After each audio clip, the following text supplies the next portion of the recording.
The incident occurred on a placid Tuesday evening in the manicured suburbs of Oak Creek, Virginia. The subject was Marcus Thorne, a 42-year-old black man sitting in his parked, unremarkable sedan outside a two-story colonial home. The officer was Dale Cobb, a 3-year veteran of the Oak Creek Police Department, badge number 714. At 8:17 p.m., Officer Cobb initiated a stop based on what he would later term suspicious activity. Over the next 12 minutes, Officer Cobb would draw his service weapon, repeatedly refuse to listen to the subject's attempts to identify himself, and accuse him of possessing an illegal firearm. The core of the confrontation hinged on one critical, unbelievable fact that Officer Cobb refused to accept. The man he was holding at gunpoint was not a criminal, but Special Agent in Charge Marcus Thorne of the Federal Bureau of Investigation, and the house he was parked in front of was his own. The blue and red lights were a violent, strobing intrusion into the quiet dusk. They painted the sycamore trees in frantic flashes of color, turning the serene suburban street into a stage for a drama Marcus Thorne had no desire to be a part of. He sat perfectly still in the driver's seat of his government-issued Ford Fusion, hands visible on the steering wheel, his breath a slow, controlled rhythm in his chest. He'd just finished a 72-hour surveillance rotation on a human trafficking case. His body ached with a bone-deep weariness, and all he wanted was to walk through his front door, kiss his wife, and read a bedtime story to his daughter. Instead, he was staring into the blinding glare of a police cruiser's spotlight. He watched in his rearview mirror as the officer, a white man with a tight, militaristic haircut and a bulky tactical vest, exited his vehicle. The man's movements were rigid, deliberate, a clear display of procedural authority. His hand rested on the grip of his holstered sidearm. Marcus felt a familiar, bitter resignation settle in his gut. He knew the script. He'd seen it play out 100 times, both in his professional life and his personal one. He was a black man in a nice neighborhood, driving a plain car. In Officer Cobb's world, that equation added up to probable cause.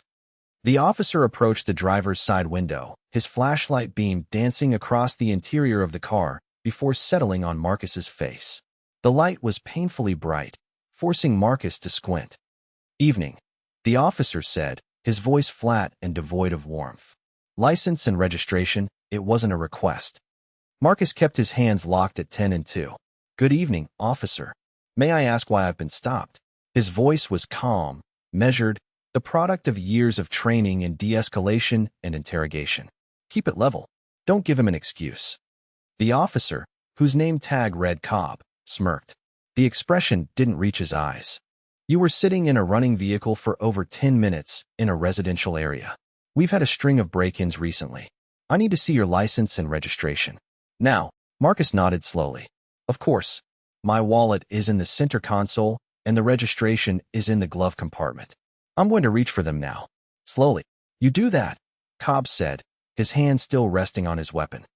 Marcus moved with practiced deliberation, narrating his every action. Reaching for the center console, his fingers found his leather wallet. As he lifted it, he made another crucial statement.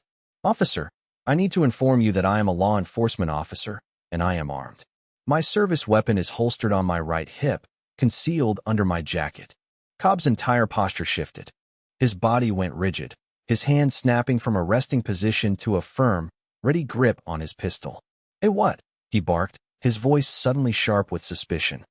"I am a federal law enforcement officer," Marcus repeated, his tone unwavering.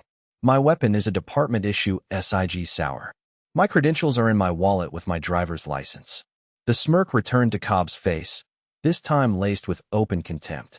"Oh, you're a federal officer now? That's a new one.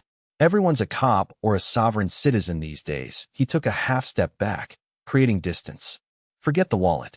Put your hands back on the steering wheel. Right now." The command cracked through the quiet evening air. A couple walking their dog on the other side of the street paused, their faces etched with concern as they watched the scene unfold under the pulsating lights. Marcus felt a surge of frustration, hot and sharp, but he forced it down. His training was a steel cage around his emotions. Panic was a liability. Anger was a death sentence. "Officer, I'm trying to comply," Marcus said, placing his hands back on the wheel. "If you'd just let me show you my credentials." "Shut up," Cobb snapped. Don't say another word. He unholstered his weapon, the click of the retention strap echoing loudly in the tense silence. He didn't point it at Marcus yet, but held it low and ready, a clear and undeniable threat. I'm going to tell you what's going to happen. You're going to keep your hands where I can see them. You're going to wait for my backup to arrive. And then you're going to step out of the car, and we're going to have a nice long chat about why you're lying to a police officer while carrying a concealed weapon. Marcus stared ahead, his gaze fixed on the front door of his own home, less than 50 feet away. He could see the warm light spilling from the living room window. His daughter's dinosaur drawings were taped to the glass.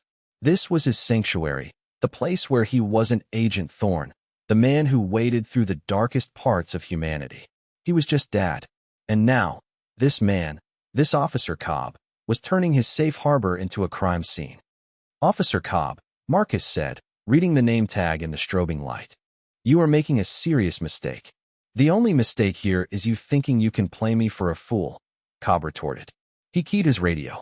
Dispatch, 714. I've got a suspicious vehicle, possible 10 to 32. Subject is claiming to be Leo but is uncooperative. Requesting backup, non-emergency. Uncooperative. The word hung in the air, a deliberate mischaracterization designed to justify whatever came next. Marcus knew the game. Every calm attempt to explain would be twisted into a sign of defiance. Every plea for reason would be recorded as resistance. From the corner of his eye, Marcus saw a flicker of movement. A teenager from 2 houses down was standing on her porch, her phone held up, the small red light of its camera a tiny, digital witness. Good, he thought. Let them see. The minutes stretched into an eternity. The silence was broken only by the crackle of Cobb's radio and the hum of the car's engine. Cobb stood firm, his weapon a dark promise in his hand, his eyes narrowed into slits, studying Marcus as if trying to will him into being the criminal he so clearly believed him to be. Why are you really here? Cobb asked, his voice a low growl. Casing the neighborhood? Waiting to meet your connect? This isn't your kind of area, is it? The implication was as thick and suffocating as mud. Your kind. Marcus met the officer's gaze in the rearview mirror. He could have unleashed the fury coiling in his stomach. He could have told Cobb that he'd paid for his house with 2 decades of service to his country, that his salary was likely double the officer's, that the very laws Cobb was sworn to uphold were the ones Marcus risked his life to enforce at the highest level. But he didn't. He just held the man's gaze, his own eyes cold and steady. I live here, Marcus said, the words dropping like stones into the silence. Cobb let out a short, derisive laugh. Right? You live here, in that house. He gestured with his chin toward Marcus's home. Sure you do, pal. And I'm the King of England. The second police cruiser arrived, pulling up behind Cobb's. Another officer, younger and broader, got out. He conferred briefly with Cobb, who pointed aggressively toward Marcus's car. The new officer took up a tactical position near the rear of the Fusion, his own weapon drawn. The situation had just escalated. The odds were now 2 against 1. All right, show's over, Cobb shouted, his confidence bolstered by his partner. Hands out the window, then open the door from the outside. Move. Marcus took a final, steadying breath. He had given this officer every opportunity to de-escalate. He had been patient. He had been respectful. He had followed every rule in a book that was written to keep men who looked like him alive during encounters like this. But patience had its limits. Officer Cobb, Marcus said, his voice dropping into a lower, more resonant register. The quiet authority in his tone was unmistakable, and for the first time, it seemed to give Cobb a flicker of pause. Before this goes any further, I am giving you one last chance to listen to me. My name is Marcus Thorne. I am a special agent in charge with the Federal Bureau of Investigation. My credentials, my federal identification, and my driver's license confirming my address at 412 Sycamore Lane are in my wallet, which you have forbidden me from retrieving. The vehicle you are attempting to search is the property of the United States government. If you proceed with this course of action, you will not be violating my civil rights. You will be obstructing a federal agent in the performance of his duties, which is a felony.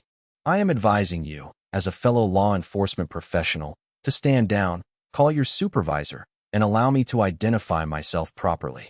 He delivered the words with the precision of a legal brief. There was no anger, no pleading. It was a statement of fact, cold and unassailable. The second officer looked at Cobb, a question in his eyes. Cobb's face, however, was a mask of furious disbelief. He saw Marcus's calm, articulate speech not as a sign of legitimacy, but as the sophisticated patter of a career con man.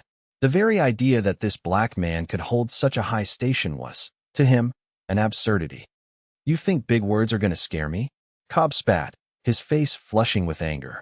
"You think quoting some TV show makes you a Fed? I'm done playing games with you. Out of the car. Now. Last chance." Marcus slowly shook his head.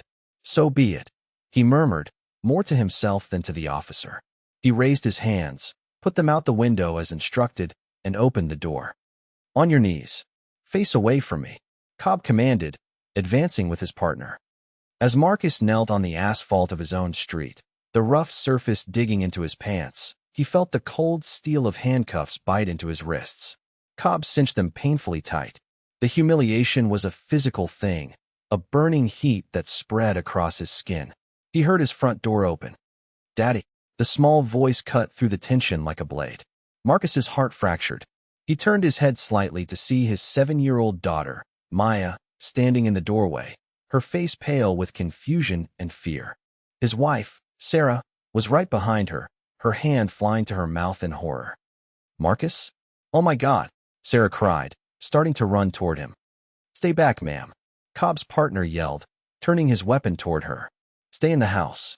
Sarah froze, pulling a terrified Maya back behind her. Her eyes locked with Marcus's, a million questions passing between them. He gave her a subtle, almost imperceptible shake of his head. "Don't. Stay safe." This was the final line. They had brought his family into it. They had terrified his child. The professional calm that had insulated him finally cracked, not with rage, but with a glacial, focused resolve. "Officer Cobb," Marcus said, his voice dangerously quiet as the officer began a rough pat-down. "What is your badge number?" "It's on my chest, genius," Cobb sneered. "But since you can't see it, it's 714. Not that it'll do you any good." "Badge 714, Marcus repeated, committing it to memory. "And your partner?" "He's Officer Riley. You want his life story, too?" "That will be sufficient," Marcus said. As Cobb's hands reached his right hip and felt the holstered pistol, he tensed. Well, look what we have here," Cobb said triumphantly, pulling the SIG Sauer from its holster. "Told you he was packing." He cleared the weapon amateurishly, his finger dangerously close to the trigger guard. "That is government property, officer," Marcus stated. "You are now mishandling a federal asset." Cobb ignored him. He moved to Marcus's jacket. His fingers brushed against the inside pocket and felt the hard rectangle of the credential case. He pulled it out. "What's this? Another fake ID?" he muttered, flipping open the leather case. And then, silence. The world seemed to stop. The flashing lights, the chirping crickets, the distant hum of traffic. It all faded into a dull roar in the background. Officer Cobb stood frozen, his eyes wide, staring at the golden FBI shield gleaming under the strobing lights. He looked at the official photo ID, at the face of the man on his knees, and then at the bold, unmistakable text, "Special Agent in Charge. Marcus A. Thorne, Federal Bureau of Investigation." His face went slack. The color drained from it, leaving behind a pasty, sickly white. His mouth opened and closed, but no sound came out. The arrogant swagger, the contemptuous certainty, it all evaporated in an instant, replaced by a raw, primal panic. Officer Riley, seeing the look on his partner's face, stepped closer. "Dale? What is it?" He peered over Cobb's shoulder, and his reaction was identical. He took an involuntary step back, his eyes darting from the ID to Marcus and back again. "Oh shit," he whispered. Marcus watched them, his expression unreadable. He remained on his knees, the cuffs still biting into his wrists, but the power dynamic had just been inverted with the force of a tectonic shift. Cobb fumbled with the credentials, nearly dropping them. He looked down at Marcus, no longer seeing a suspect, but a terrifying specter of his own professional ruin. You're, he stammered. "I told you who I was, Officer Cobb," Marcus said, his voice like ice. 3 times. I told you I was a federal officer. I told you I was armed. I attempted to comply. I attempted to de-escalate. You refused to listen. You drew your weapon on me. You pointed your weapon at my wife. And you handcuffed me in front of my daughter. All of this, I assume, is being recorded on your body-worn camera.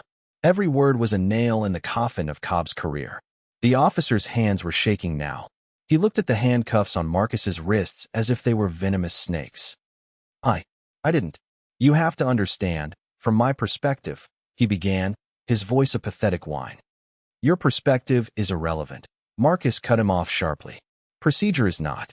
Your procedure was flawed, your bias was evident, and your judgment was appalling. Get these cuffs off me. Now, Riley, recovering first, rushed forward with the key.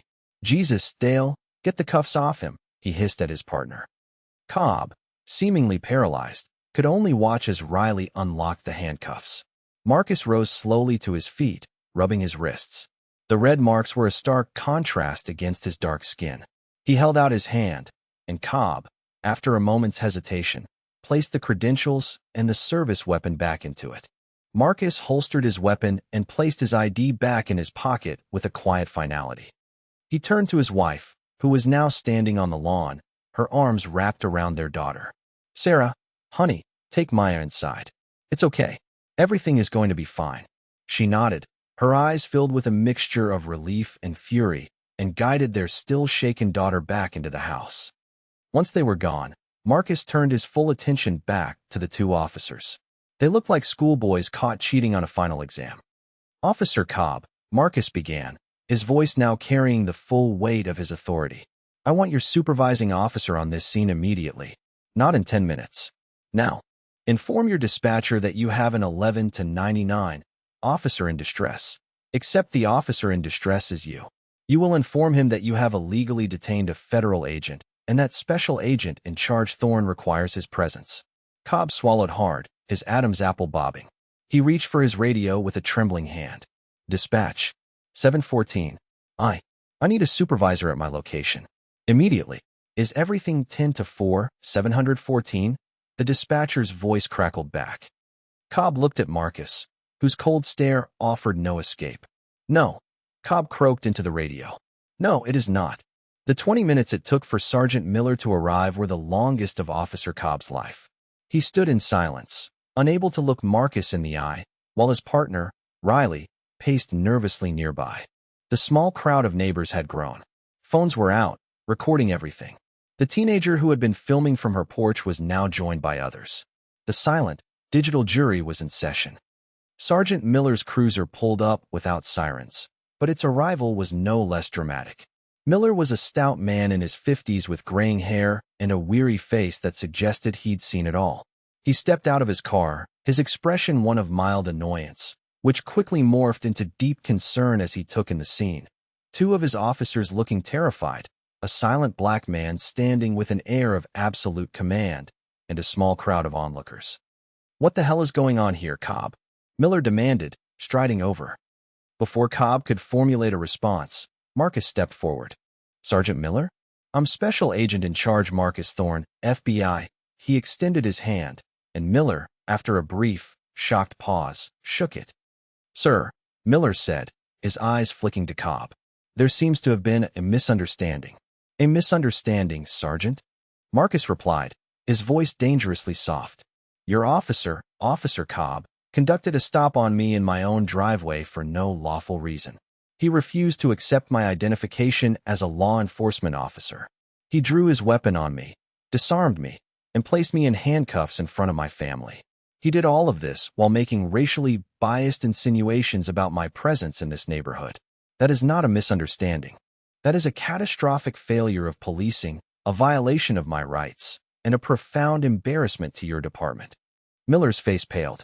He looked at Cobb, who was now staring at the ground, a sheen of sweat on his forehead despite the cool night air. Is this true, Cobb? Miller's voice was a low growl. Cobb couldn't speak. He just nodded mutely. Marcus continued, his tone clinical and precise. I want both of your officers' body camera footage downloaded and preserved immediately. I want it flagged as evidence in an official complaint. I will be filing that complaint with your Internal Affairs Division, the District Attorney's Office, and the Civil Rights Division of the Department of Justice first thing tomorrow morning. I will be requesting a federal investigation into the patterns and practices of the Oak Creek Police Department. starting with the unconstitutional and biased actions of Officer Dale Cobb, badge 714-inch. Sergeant Miller looked as if he'd been physically struck.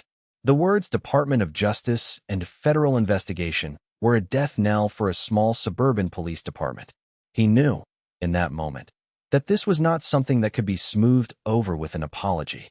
"Agent Thorne, sir," Miller said, his professionalism kicking in despite his shock. "I assure you, we will take this with the utmost seriousness. Officer Cobb, Officer Riley, you are both relieved. Report back to the station. Hand over your equipment. You're on administrative leave, effective immediately." Cobb looked up, his face a mess of disbelief and panic. "Sarge, Not another word, Dale," Miller snapped. "Go. Now." The two officers, stripped of their authority in a single command, shuffled back to their cruisers. They looked broken. As Cobb drove away, he didn't dare look in Marcus's direction. Marcus stood with Sergeant Miller on the quiet street as the last of the police cars left. The neighbors began to disperse, their hushed conversations carrying on the night air. The show was over. "On behalf of my department, Agent Thorne, I am profoundly sorry," Miller said, his voice heavy with sincerity. "There is no excuse for what happened here tonight." Marcus looked at his front door, where he could see Sarah's silhouette in the window, watching over him. "No, Sergeant," he said, his weariness finally seeping into his voice. "There isn't. Your officer didn't see a neighbor. He didn't see a fellow law enforcement officer. He didn't even see a man. He saw a threat, a stereotype he carries around in his head. And tonight, he almost got someone killed because of it." He left the sergeant standing on the pavement and walked the final few feet to his front door. As he stepped inside, the warmth and safety of his home enveloped him. Sarah rushed to him, her arms wrapping around him tightly. He held her, burying his face in her hair, the adrenaline finally leaving his system, replaced by a deep, shuddering exhaustion. Over her shoulder, he saw Maya peeking out from the hallway, her eyes wide. He gave her a small, reassuring smile. "It's okay, sweetie. Daddy's home." The following days were a whirlwind. The body cam footage was, as expected, leaked to the press. The video went viral. Officer Dale Cobb became a national symbol of racist policing. The Oak Creek Police Department was thrown into chaos, issuing a public apology that was widely criticized as insufficient. Cobb was fired within the week. Officer Riley was suspended for his failure to intervene. Marcus Thorne's name was kept out of the initial reports, but the story of the high-ranking FBI agent who was racially profiled in his own driveway became a touchstone in the ongoing national conversation about race and law enforcement. He pursued his complaints, not with vengeance, but with the same methodical resolve he applied to his cases. The Department of Justice did, in fact, open a pattern or practice investigation into the OCPD. For Marcus, the victory felt hollow. The vindication was real, but so was the trauma. Every time he pulled into his driveway, he felt a ghost of the flashing lights, a phantom echo of the command to get on his knees. The ugliest parts of the world he fought every day had followed him home, had threatened his sanctuary, and had shown his daughter a version of her father she should never have had to see. He had won the battle with Officer Cobb, but the war, he knew, was far from over. He was just one man, one story, a stark reminder that no amount of status, authority, or dedication to the law could fully protect you from the color of your skin.